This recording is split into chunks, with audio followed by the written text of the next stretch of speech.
Hello, ici Johan, bienvenue dans le podcast Game Entrepreneur et vous allez pouvoir profiter d'un re-upload. Donc j'ai remis en ligne un podcast, une interview que j'ai enregistrée il y a de ça quelques temps. L'idée c'est de faire profiter des pépites d'invités que j'ai déjà eu par le passé. Et voilà, les podcasts ont fini dans les limbes de mes anciens podcasts et je me suis dit que pour ceux qui ont pu rater ces super interviews qui contiennent vraiment plein de pépites, c'était une bonne idée de vous les remettre en ligne, de faire un re-upload pendant la pause du podcast. Donc profitez-en, les conseils sont intemporels, toujours valables, donc j'espère que ça pourra vous aider. Donc profitez de cette interview, récoltez les pépites, prenez des notes et puis pensez à laisser les petits retours, les petites reviews du podcast Game Entrepreneur. Je vous souhaite plein de succès et surtout bonne écoute. Bienvenue dans le podcast Game Entrepreneur, le podcast sans filtre qui vous aide à passer au niveau supérieur dans votre vie et dans votre business. Ici Johan Yangting, ma mission est de vous aider à gagner en clarté sur vos actions pour gagner en liberté et en impact afin de cultiver votre plus haut niveau d'excellence. C'est l'esprit Game Entrepreneur, voir la vie et le business comme un jeu. On passe les différents niveaux ensemble, on devient meilleur et surtout on kiffe le game. Prêt pour level up ? Let's go!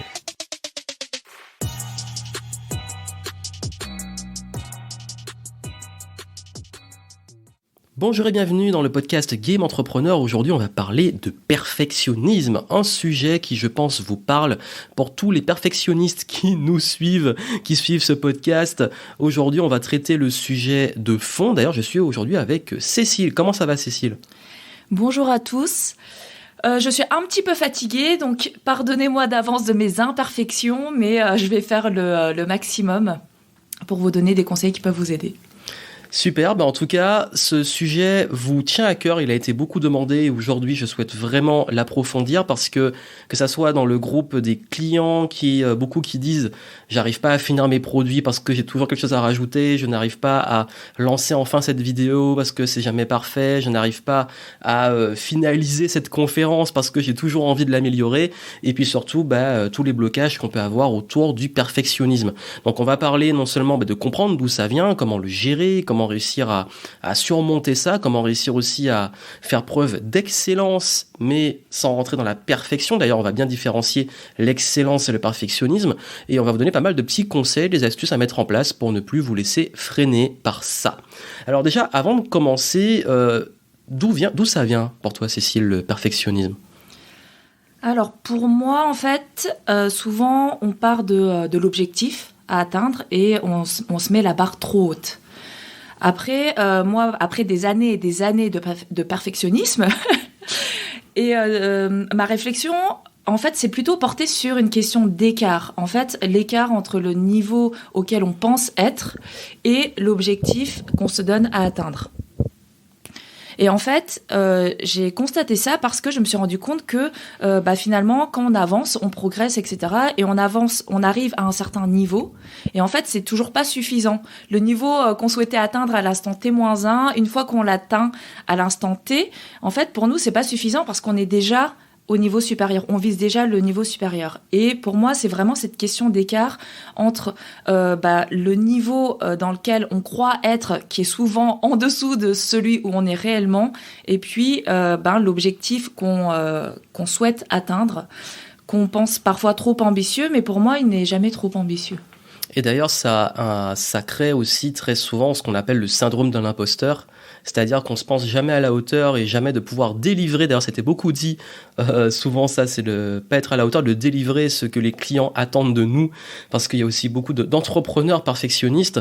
Et je crois que c'est vraiment cet écart. Et j'ai remarqué aussi, même dans mon parcours, quand j'en fais preuve et que j'en ai fait preuve, que c'était beaucoup lié à cette vision et cette perception de ce qu'on attend versus la réalité. C'est-à-dire qu'on pense qu'on attend de nous un certain niveau, au-delà de nous-mêmes, on projette sur les autres, notamment nos clients ou les gens à qui on va faire une conférence ou qui vont consommer le produit ou qui vont voir nos vidéos.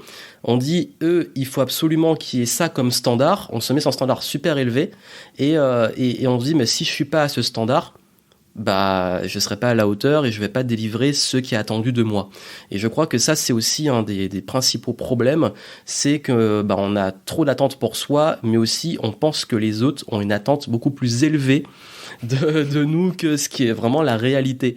Et d'ailleurs, ça se voit beaucoup pour ceux qui, par exemple, se mettent à la vidéo et qui se disent, bah, moi, je veux déjà des qualités cinéma ou des qualités comme ceux qui en font depuis 10 ans, même pour les conférences, même pour les offres, les produits, etc. Quand on débute, d'avoir toujours cette tendance à viser des standards qu'on pense qui sont plus élevés que ceux qui sont nécessaires, en tout cas, pour démarrer et pour commencer. Et d'ailleurs, c'est pour ça que souvent, le perfectionnisme empêche de faire les premières étapes. Beaucoup dans l'entrepreneuriat, je me lance, ok, super, je dois créer une offre, mais je la finalise jamais, je la fais jamais, je communique jamais parce que elle est jamais bonne. Mais le problème, c'est que tant que vous n'avez pas testé, tant que vous n'avez pas eu les retours, comment vous pouvez connaître les vrais standards? Donc c'est un peu ça la réelle problématique de ce perfectionnisme. Et j'irais même plus loin, c'est que ça peut être contre-productif de vouloir proposer, tu parlais des vidéos, une vidéo trop parfaite pour si vous vous adressez à des personnes qui veulent faire des vidéos, parce que du coup vous mettez la pression aux gens en face. Et il se dit je laisse tomber parce que je vais jamais atteindre, quoi. C'est pas fait pour moi parce que il y a un écart vraiment trop grand entre le niveau dans lequel il est et ce que vous proposez en face. Et ça me rappelle, je sais pas si tu te souviens des démos de capoeira qu'on faisait. Et le prof de capoeira, en fait, il disait, il faut vraiment qu'il y ait tous les niveaux qui viennent, parce que, en fait, et même les débutants, parce que quand les personnes extérieures, elles voient que des personnes trop haut, quoi, avec un niveau vraiment trop élevé, les personnes en face qui débutent, en fait, elles vont jamais oser commencer, parce que elles se disent, ouais, non, c'est pas fait pour moi, j'y arriverai jamais. Oui, puis ça on le voit aussi dans les conférences. Quand j'avais fait quand j'ai participé en tant que conférencier à plusieurs événements et que moi-même j'organisais mes propres événements, il y a une remarque qui revenait souvent de certains qui avaient un peu peur parce qu'ils se disaient mais je vais faire une conférence avec des pointures qui sont aussi d'ailleurs souvent des conférenciers professionnels et d'autres qui sont très bons dedans, qui font depuis longtemps, et ils se disent mais je serai jamais à la hauteur, je vais faire tâche, si celui-là est passé avant moi, ça sera horrible. Et on se rend compte finalement que c'est pas ce qui comptait le plus, parce que si je prends par exemple le Game Entrepreneur Live, il y a certains de mes élèves qui ont fait leur première conférence durant cet événement et qui ont eu cette petite peur de se dire mais je suis à côté d'eux qui font ça depuis longtemps, et j'ai expliqué le but c'est pas une compétition, une question de niveau, c'est que même si vous c'est votre première conférence, ce qui va compter et dans ce game là c'est de faire quelque chose qui est à la hauteur de ce que vous pouvez faire et de vous entraîner certes, mais que ce qui va impacter avant tout c'est votre message et comment vous allez le délivrer, et pas uniquement la forme mais l'intention que vous allez mettre. Et là, je vais insister sur le mot intention. C'est-à-dire que quand vous voulez absolument penser que c'est parce que votre conférence va être parfaite ou que votre offre va être parfaite que ça va forcément être bon, vous oubliez que ce qui compte aussi pour les gens, c'est la connexion que vous allez créer avec eux. Et là, je reviens vraiment à cette partie de contenu, d'offre, d'apport de valeur, qui bloque beaucoup de ceux qui écoutent ce podcast. C'est que on va vous, je dis ça entre guillemets, pardonner une conférence imparfaite, pardonner une offre qui a peut-être des manquements que vous pouvez rajouter après si jamais un problème. On pourra aussi vous pardonner une vidéo qui n'a pas tous les standards de la perfection comme on pourrait le mettre, parce que vous apportez vraiment une intention de délivrer de la valeur et de créer cette connexion réelle et authentique avec votre audience. Et dans ce qu'on fait, justement, on peut se permettre des erreurs tant que l'intention est bonne. Alors que si vous arrivez en vous disant « je suis le meilleur, je suis génial, je doute pas de moi, je délivre ça et je pense que c'est génial et je me remets pas en question », ça va se sentir, et là les gens de l'extérieur vont pas vous pardonner vos erreurs. Parce qu'ils vont se dire « mais pour qui il se prend ?» En plus, si vous avez le malheur de fauter, là ils vont pas vous rater. Donc n'oubliez pas que faut s'autoriser à faire des erreurs, faut s'autoriser aussi à débuter, et s'autoriser, et puis pas oublier que tant que votre attention est basée sur le fait que vous êtes transparent, vous savez que vous débutez, vous savez qu'avant vous, il y a eu un conférencier qui fait ça depuis 30 ans, qui est très bon, mais vous arrivez, c'est votre première conférence, jouez dessus, délivrez votre valeur et faites les choses bien, comme pour vos offres. C'est super important ce que tu viens de dire, c'est aussi accepter de ne pas être au top tout de suite. Parce que quand on débute et on peut pas être au top dès le début, et sinon même il y aurait pas de challenge en fait si vraiment on arrivait au top tout de suite. Ce qui est intéressant aussi, c'est de pouvoir progresser, et puis d'identifier aussi quelle est votre zone d'excellence et quel est ce qui est vraiment important. Tu parlais par exemple des conférences. Si vous n'êtes pas conférencier, on va pas avoir le même niveau d'exigence en face, nous public, que si vous êtes un conférencier professionnel. Et c'est vraiment super important de se dire ok, là il y a des choses qui sont importantes et pour lesquelles il faut peut-être que je vise l'excellence parce que c'est mon domaine d'expertise et que je vais être reconnu comme expert. Et puis à côté de ça, il y a des choses, même pour rebondir sur la vidéo, vous n'êtes pas forcément vidéaste ou vous ne faites pas forcément de formation sur les vidéos, et donc on va vous pardonner de ne pas être excellent pour ces autres choses pour lesquelles vous êtes aussi en apprentissage.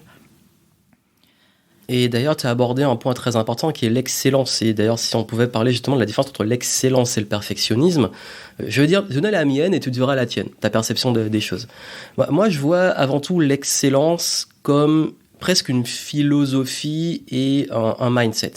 Ça veut dire que pour moi, l'excellence, c'est l'art de cultiver le plus haut niveau, certes, mais le plus haut niveau dans l'évolution constante.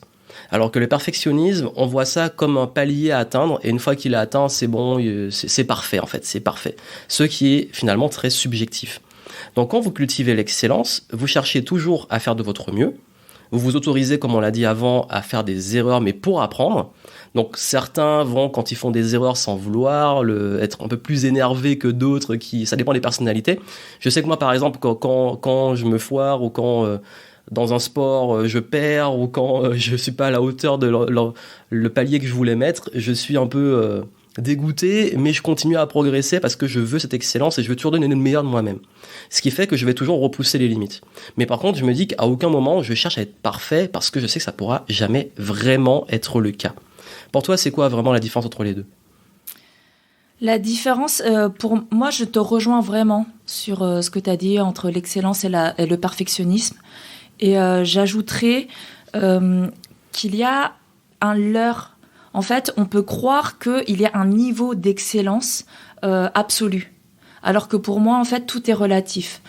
Si on prend l'exemple de formation, pour moi, une formation excellente, c'est une formation qui va s'ajuster au niveau de la personne qui est en face. Et c'est pas un niveau absolu où il y aurait tout dedans, comme si, je sais pas, une espèce de perfection justement qui, comme tu l'as dit, ne peut pas être atteint. Voilà. Et pour moi, en fait, c'est chercher à avoir un niveau qui est relatif au niveau de la personne à qui vous vous adressez et à l'objectif de la personne avec qui vous êtes. Et comme tu l'as dit, en fait, l'excellence, ça se cultive, c'est quelque chose qui se cultive, c'est un état d'esprit, voilà. Alors que dans le perfectionnisme, on peut y voir comme une quête presque impossible de quelque chose qui est très flou d'ailleurs et qui n'existe pas parce qu'un objectif, en fait, il peut toujours s'augmenter. Oui, et puis d'ailleurs, on peut très vite être dur avec soi-même. Je pense dans le nombre de fois où, dans le sport, notamment en compétition, où j'étais dégoûté de ma performance juste après, mais tout de suite, je suis dégoûté, j'ai raté mon truc, j'ai raté mon combat, j'ai raté mon match, etc. Et que derrière, on me dit, t'as fait un super match, ou alors super combat, voilà. Les gens me donnent des retours très positifs, mais moi, dans ma perception, j'étais mauvais, alors que des gens ont vu de l'excellence. Comme quoi, parfois, on est un peu dur avec soi-même, et comme tu l'as dit, c'est vrai qu'on peut avoir des situations où, en fait, c'est un jeu de perception. C'est toujours un jeu de perception, alors que l'excellence, c'est plus finalement on peut arriver à se détacher de cette perception et plus se connecter, encore une fois, sur qu'est-ce que je vise et quel est le process pour y arriver. Et on sait que dans tout process, il y a une courbe d'apprentissage qui fait qu'on va passer par différentes phases et qu'on va cultiver cette excellence en étant toujours dans une capacité à apprendre. Et je dirais que vraiment la meilleure façon pour vous de donner un premier conseil pour vaincre le perfectionnisme, c'est de commencer à focaliser avant tout sur vos actions, sur votre process et capacité à apprendre, plus que sur le résultat que vous voulez atteindre. Et qu'est-ce qu'il faut faire pour éventuellement, avec le temps, arriver à des résultats qui vont évoluer. D'ailleurs, à ce propos, je remarque que très souvent, les standards qu'on s'impose et les visions qu'on peut avoir de ce qu'on considère comme de l'excellence est basée sur ce qu'on voit des autres. Et d'ailleurs, c'est humain, hein, c'est normal. Nous éduquons, nous apprenons souvent par mimétisme ou avec des personnes aussi qui nous influencent. Et donc, qu'est-ce qu'on va faire? C'est que quand on veut atteindre un certain niveau dans une discipline, des compétences, on va voir ceux qui pratiquent, ceux qui sont bons dedans, et on va justement se comparer. Le gros souci, c'est qu'on va comparer notre chapitre 1 au chapitre 25 ou 30 de l'autre, et surtout qu'on va se baser sur des critères qui, pour lui, sont pertinents au stade où il est, alors que pour nous, finalement, qu'est-ce qui est pertinent au stade ou au niveau où on est? Je prends un exemple, c'est que si vous commencez à vous dire « mais je suis nul, je ne suis pas bon parce que je vais faire des conférences mais que j'arrive pas à remplir plus d'une salle de plus de 10 personnes » et vous comparez à quelqu'un qui fait des conférences devant des stades, ou devant dans des théâtres avec 500, 1000, 2000, 3000 places, alors que c'est des gens qui font ça depuis très longtemps. Mais où ils ont commencé? Comment ils ont commencé? C'est-à-dire que quand je vous parlais de process et d'excellence, c'est aussi de revenir sur toutes les étapes qui créent tout ça. Et aussi, si vous voulez, au lieu de vous comparer, vous inspirer, regardez toujours, moi c'est ce que j'aime beaucoup faire, c'est que je vais pas me frustrer ou me dire celui-là il est là et moi j'y serai jamais, ou ça c'est l'excellence mais c'est impossible à atteindre. Je vais voir d'où il vient. Par quoi il est passé, par quoi il a commencé, quelles ont été les étapes et le process qui l'ont emmené là. Et c'est là qu'on va avoir des informations intéressantes et au moins, quitte à se comparer, autant se comparer sur les bons moments et dans le bon timing et dans le bon contexte. Et encore une fois, le but, c'est que vous avez votre parcours, vous avez votre vie, vous avez vos standards et vous avez peut-être une discipline ou un contexte qui est différent et qui fait que vous jouez avec des règles aussi différentes. Donc, je crois qu'il faut avoir ce recul sur soi, mais aussi sur les références qu'on se donne, qui viennent souvent d'ailleurs de l'extérieur. Donc à ce propos, on va voir un petit peu quelles sont les solutions et les petits conseils qu'on peut vous donner pour surmonter ce perfectionnisme. Cécile, par quoi tu voudrais commencer en termes de solutions? Déjà, essayer de repérer les solutions dans lesquelles le perfectionnisme ressort le plus et voir qu'est-ce qu'il y a vraiment derrière. C'est-à-dire qu'en fait, on n'est pas perfectionniste dans tout et on vise pas non plus l'excellence dans tout. Il y a des choses pour lesquelles on s'en fiche un peu, et puis des choses pour lesquelles qui sont vraiment importantes, et déjà d'essayer de faire le tri là-dedans et d'essayer de comprendre un petit peu ce qu'il y a derrière. Oui, et d'ailleurs, quand on fait ça, c'est souvent qu'on a besoin très souvent d'être rassuré et qu'on a envie de se rassurer soi-même. Et je rajouterais à ça un petit conseil qui pour moi marche très bien, c'est autorisez-vous à balancer quelque chose justement que vous considérez comme imparfait. Alors je sais que ça fait peur, je sais que c'est très challenging, mais voilà, j'avais fait un challenge pendant le premier confinement sur une vidéo par jour avec mes clients. Tout le monde a suivi, ça a été génial, et la règle c'était que je m'en fous de la forme, je m'en fous du fond, tous les jours vous partagez une vidéo. Et beaucoup l'ont fait, souvent c'était imparfait, mais après j'ai justement fait un dernier live où j'ai montré le avant, le après, et tous ont vu l'évolution qu'ils ont eue en balançant des vidéos imparfaites. Au début, le son était pas terrible, le cadrage, l'éclairage, il y avait plein de trucs qui allaient pas, mais on s'en foutait. Et au fur et à mesure, ils se sont rendus compte qu'ils sont devenus plus à l'aise, que la qualité a s'amélioré, qu'ils ont appris en faisant. Donc c'est en balançant des choses imparfaites que vous allez apprendre et justement cultiver l'excellence en devenant meilleur. Et puis personne ne vous demande d'être parfait. Et tout à l'heure, au tout début du podcast, tu me demandais comment j'allais, et effectivement aujourd'hui je suis fatiguée. J'aurais pu dire ah non, je préfère faire ce podcast un jour où je serai super en forme, où je serai en énergie haute, etc. Et non, en fait ça fait aussi partie de la vie, et faut aussi accepter d'accepter de débuter, d'être débutant à un moment donné dans notre vie. On a aussi des hauts et des bas, et c'est pas grave, et ça fait partie de la vie et ça fait partie de nous. Oui, et puis on parlait des sportifs, il y a des fois ils font des super matchs, des fois des mauvais matchs, il y a des phases up, des phases down, tout le monde passe par là, et même les meilleurs. Et d'ailleurs c'est un point qui est important, parce que s'autoriser aussi à être imparfait et accepter d'être imparfait, c'est important pour vous affirmer, parce que dans le perfectionnisme il y a aussi souvent un impact sur la confiance et l'estime de soi. parce qu'on peut en manquer ou parce qu'on peut avoir une perception de nous qui est, comme on l'a dit avant, plus basse que la réalité. Alors qu'en réalité, ce qui va faire la différence, c'est si vous arrivez à dire, j'assume que c'est imparfait et j'assume de délivrer de façon imparfaite, c'est aussi une forme d'affirmation. Et l'exemple qui est très courant, c'est que quand on passe beaucoup son temps à se fier à la vie des autres, à se dire, à se justifier, dire oui, mais moi, regardez, j'ai fait ça mal, mais je suis quand même bien, ou ceci, cela, c'est bien. En fait, c'est pas une marque de confiance et ça montre que vous essayez justement de combler le truc. Alors qu'en réalité, beaucoup de gens vont vous reprocher de faire des erreurs, vont vous reprocher d'avoir fait cette faute, etc. Les gens sont très bons pour ça.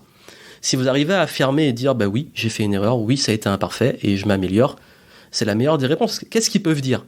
Si quelqu'un vient vous dire ta vidéo elle est pourrie et tout, et vous dites oui, elle est pas terrible, et j'essaie de m'améliorer, et puis même poser la question comment je pourrais m'améliorer ? Dans la majorité des cas, vous verrez qu'il n'y aura pas de réponse, c'était juste pour vous critiquer, parce que les gens aiment ça, et ils aiment voir l'imperfection chez tout le monde. Et en tout cas, voilà, c'est vraiment l'idée, c'est que si vous voulez vraiment réussir à toujours rester dans une posture d'excellence, acceptez justement l'imperfection et prenez vos responsabilités sur l'imperfection. Et acceptez votre humanité. Parce que l'humain n'est pas parfait. Et l'humain, il a des hauts et des bas. Et l'humain, parfois, il est excellent. D'autres fois, il est pas au mieux de sa forme. Mais c'est comme ça. On est comme ça, on est humain. Tout à fait. Et puis, quand je parlais d'intention, n'oubliez pas que c'est cette part, finalement, en fait, on en parle souvent, notamment dans le contenu et dans l'influence, c'est montrer de la vulnérabilité. Parce que l'excellence, c'est aussi les parts de vulnérabilité et c'est ça qui va faire votre force. C'est-à-dire que si vous voulez toujours montrer une image forte, vous êtes dans cette perfection. Vous êtes dans toujours montrer, vous savez, c'est un peu comme si votre vie, vous vouliez la mettre derrière des filtres Instagram. C'est-à-dire, vous voyez tous ces lifestyles qu'on voit, on se réveille le matin en super forme, je fais ma petite morning routine, mon petit yoga, mon super petit déj healthy, tout le truc il est parfait, tout est parfait, on voit ça là. C'est ok si vous avez envie de vous réveiller tête dans le cul, de ramper jusque dans la salle de bain, de pas être du matin, c'est ok. Vous êtes humain, tous les jours on se réveille pas en étant méga en forme, ou on se réveille pas maquillé comme dans les films. Donc ça aussi, c'est cette humanité, cette vulnérabilité, c'est aussi une force parce que plus vous l'assumez, vous la montrez, aussi moins vous êtes attaquable et moins vous êtes dans une pression de perfection. C'est-à-dire que, je sais pas, dans mon contenu, il y a des fois où même à force d'en faire, je me foire sur le son, sur l'image, ou je peux avoir des bugs, des jours avec, des jours sans, je vais pas me gêner de le montrer. Et c'est ce qui fait justement que les personnes qui me suivent, peut-être vous dites ok, voilà, je suis pas parfait et je l'assume, je suis pas parfait, mais c'est ce qui fait aussi que je suis humain et pas que je montre pas une image parfaite à laquelle personne ne croit ou à laquelle les gens ont envie de croire. Exactement. Et sinon, ça ressemble un peu aux publicités de burgers où on voit le truc et puis une fois qu'on le reçoit, on est déçu. C'est ça. Et puis, moi, je vous invite quand même, pour avancer, de vous poser vraiment la question de qu'est-ce qu'il y a derrière ce perfectionnisme-là. Quand vous voyez que vous bloquez, que vous n'arrivez pas à lancer votre offre parce que il faut toujours, vous pouvez toujours la finaliser, fignoler, ajouter des choses, etc. En fait, essayez de voir qu'est-ce qu'il y a vraiment derrière. Est-ce que c'est avec vous et vous-même, avec vous et votre niveau d'exigence, avec, je sais pas, ça peut être lié aussi au syndrome de l'imposteur, ça peut être lié à différentes choses, ou est-ce que c'est avec les autres par rapport à l'image que vous avez peur de projeter, qu'on voit que vous êtes, c'est un imposteur, regardez, il est pas au niveau, etc. Est-ce que vous avez peur de quoi avez-vous peur en réalité derrière ? C'est ça, et cette peur, la meilleure façon et la première étape pour la surmonter, c'est l'imperfection. C'est un peu presque l'opposé, se dire, ok, j'ai peur que les gens pensent que je suis nul ou que je suis un imposteur. C'est de le faire quand même et voir ce qui se passe. Et de se confronter à cette peur qu'on vous juge, la peur du jugement. Je sais que c'est la plus grande peur de l'être humain avec la peur de mourir. Justement, À un moment, il va falloir faire cette conférence, il va falloir publier cette vidéo, il va falloir lancer cette offre, parce que c'est en faisant et en délivrant que vous allez pouvoir avoir éventuellement justement les retours qui permettent d'améliorer. Et là, je m'adresse beaucoup aux entrepreneurs qui sont toujours en train de perfectionner leur offre et qui n'ont jamais fini avant de la lancer. Lancez votre offre et améliorez-la après avec les retours de vos clients. C'est le concept qu'on appelle du MVP, le Minimum Viable Product. C'est ce que je conseille dans toutes les actions. C'est vous faites ce qu'il y a à faire de votre mieux, vous délivrez ce qui est nécessaire et vous améliorez, vous itérez après. Et c'est comme ça justement qu'on devient bon. Parce que si vous restez dans des fantasmes et des standards qui n'existent pas, ou à toujours vous demander ce qui pourrait être rajouté, vous n'aurez jamais fini. Ça va toujours s'empiler jusqu'à atteindre la lune et vous n'aurez jamais finalement délivré. Et vous allez en fait projeter votre propre perfectionnisme sur les autres. En fait, vous allez vous imaginer que lui, il s'attend à un niveau d'excellence autre, et en fait tout va dépendre du niveau. Si vous vous adressez à des débutants, il s'attend pas à ce que vous lui délivriez un savoir encyclopédique, sinon il va fuir ou il va jamais aller jusqu'au bout de votre formation en fait. Donc l'idée c'est vraiment d'adapter à chaque niveau et puis de ne pas projeter votre propre perfectionnisme, parce que là vous allez en fait nourrir de la frustration, et ça me fait penser à l'exemple d'un enfant. Alors, soit vous êtes parents, mais vous avez tous été enfants, en tout cas, et je pense que ça va vous parler. Quand des parents disent à leur enfant « va ranger ta chambre », voilà, imaginons, l'enfant, il est là, il est dans sa chambre, et puis il commence à imaginer un système de rangement de sa bibliothèque, il commence même à sortir les livres de sa bibliothèque et sortir un système de rangement parfait. Ok. Jean-Marie Kondo. Voilà. Donc, les parents arrivent et puis il se fait disputer parce qu'il n'a pas rangé sa chambre. Et l'enfant, il va pas comprendre. Il dit oui, mais j'ai mis en place un système super perfectionné et tout. Sauf que personne ne t'a demandé ça en fait. On t'a juste demandé de ranger ta chambre, et l'enfant en face, il va être là, il va être frustré parce qu'il aura fait des choses, et pour lui ça sera un truc génial, sauf que c'est pas ce qu'on lui a demandé et personne ne lui a demandé ça en fait. Et donc on se fatigue et on se frustre parce que on se dit j'ai fait un travail génial et il n'est pas reconnu à sa juste valeur, ou il n'est pas reconnu par les autres, alors que en fait je le répète, personne ne vous l'a demandé. C'est ça, c'est que parfois vous mettez tellement une pression que vous rentrez dans la poursuite de choses qui sont un, pas vos priorités actuelles, et deux, qui vont créer de la frustration parce que vous créez un écart. Et ça, finalement, vous créez ce qui vous faisait peur. C'est un peu la prophétie autoréalisatrice qu'on crée parce qu'on s'est dit, j'imagine le pire, voici le pire, et puis finalement je le crée, je l'ai créé par moi-même. Donc vraiment, et si je voulais vous donner un dernier conseil, c'est aussi parce qu'en fait c'est lié à la loi de Parkinson, rien à voir avec la maladie, c'est que nous utilisons le temps dont nous disposons. Si vous avez 6 mois pour créer quelque chose, allez utiliser les 6 mois, même si c'est les 6 dernières semaines. Si vous avez une soirée pour délivrer quelque chose, vous allez le faire en une soirée. On utilise le temps qu'on a. Plus vous avez du temps, très souvent, qu'est-ce qui se passe ? Plus vous allez essayer d'en rajouter des couches, retirer, rajouter, refaire, etc. le truc. Alors que c'est l'art de gérer justement le bon timing, donc de vous mettre quelque chose de très simple, qui sont des deadlines, des dates butoirs. Ça, c'est très puissant. Si vous voulez enfin passer à l'action et sortir du perfectionnisme, dites, peu importe comment c'est fait, à quel point j'ai fignolé le truc, à quel point j'ai travaillé dessus, à telle date, il sort. Et c'est fait. Et vous allez voir que vous engager à tenir des dates et des deadlines, comme on dit, va vous aider aussi à beaucoup plus passer à l'action, mais c'est un peu une gymnastique mentale. Ça veut dire de s'habituer justement à agir, à faire et à apprendre dans le tas, en cultivant l'excellence, plutôt que de toujours attendre que tout soit parfait, parce que ce sera jamais parfait. C'est comme dire, je le ferai quand je serai prêt. Mais en fait, il faut le faire pour être prêt. Et quand vous allez le faire, vous allez vous rendre compte, je suis sûre que vous allez vous faire la réflexion. J'ai préparé tout ça, j'ai eu le temps de faire un quart du truc. C'est-à-dire que je pense par exemple à une formation. Ça, je le vois tout le temps. Les personnes ont peur qu'il n'y ait pas assez. Donc, ils m'en mettent une couche, des tonnes et des tonnes. Et en fait, une fois que c'est fait, on se dit « Ah, mais j'ai préparé beaucoup trop !»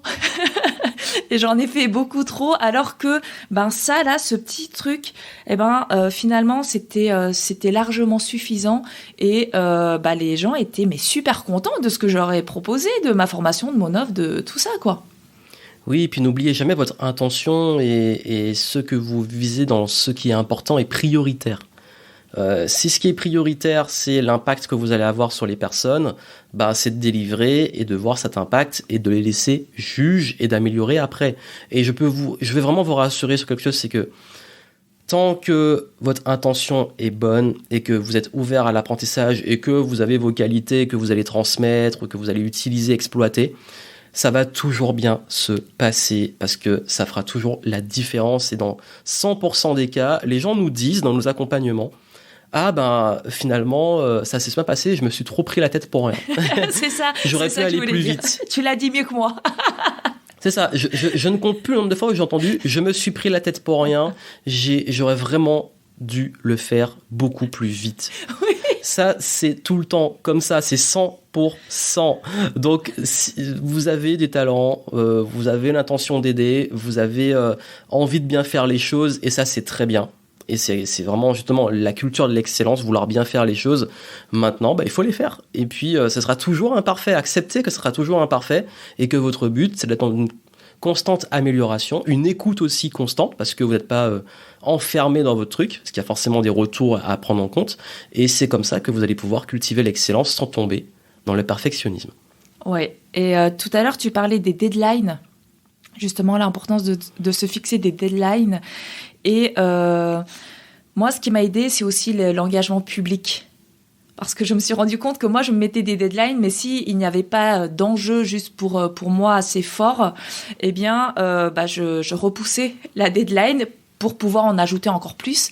Et m'engager publiquement ou annoncer publiquement, poser une date publiquement, là, on y va, quoi. Oui, et puis et quand on parlait du fait que aussi il y a cette tendance aussi un peu à se comparer, ce qui n'est pas le but, ça peut être bien aussi. Ça c'est vraiment l'une des bases de l'apprentissage.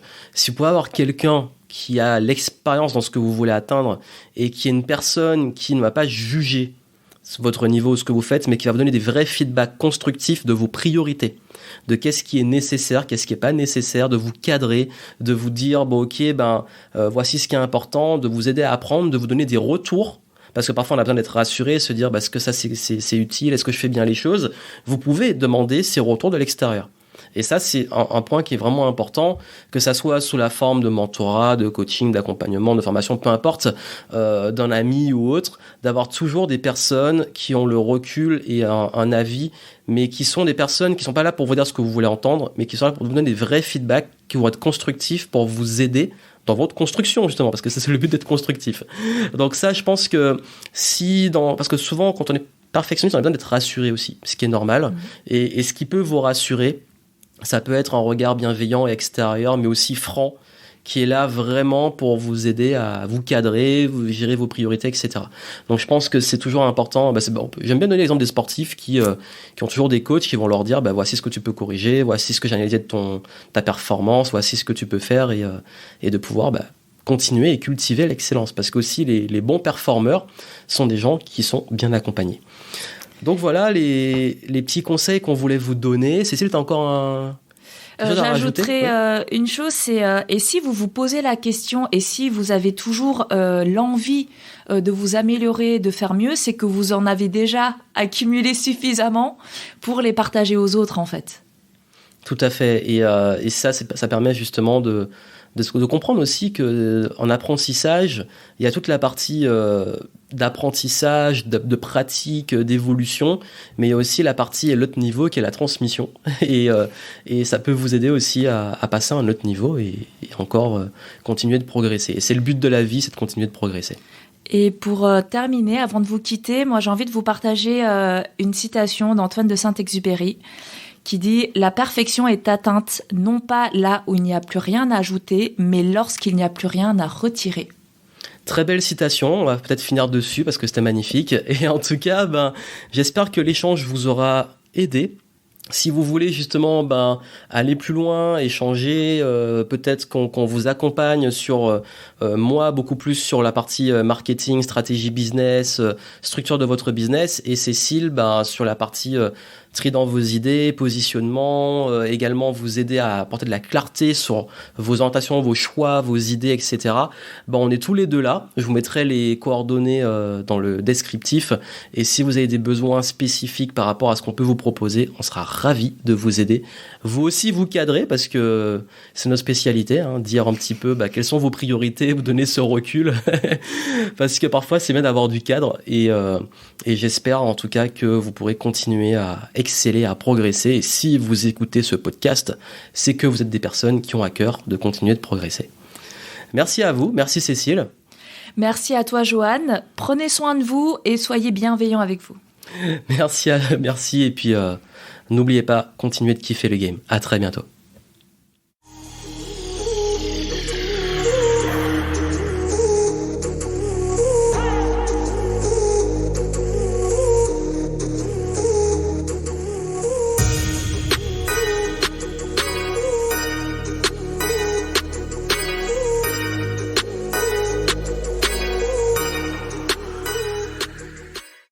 Un grand merci à vous pour votre écoute et j'espère que vous avez pu en tirer de belles pépites à appliquer dans vos projets, dans votre vie, dans votre carrière, dans votre business. Et en tout cas, moi, j'espère vraiment que ces invités vous apportent beaucoup de valeur. Il y aura des futurs invités aussi et j'adore pouvoir apporter différentes perspectives, différents conseils avec les belles expertises qu'on a autour de nous. Et justement, si ces conseils vous aident, pensez à laisser des feedbacks. Les petites étoiles sur Apple Podcasts, ça aide à référencer le podcast, à le faire connaître. Parlez-en autour de vous, partagez. C'est important pour qu'on puisse diffuser ce message, pour être acteur justement de ces différents messages que je partage avec mes invités. Et j'ai beaucoup de gratitude que vous puissiez profiter de ces conseils et j'ai hâte de vous proposer de nouveaux invités, de nouveaux conseils dans le podcast Game Entrepreneur. En tout cas, moi, je vous souhaite plein de succès. On se retrouve dans un prochain épisode et n'oubliez pas de continuer de kiffer le game. À très bientôt.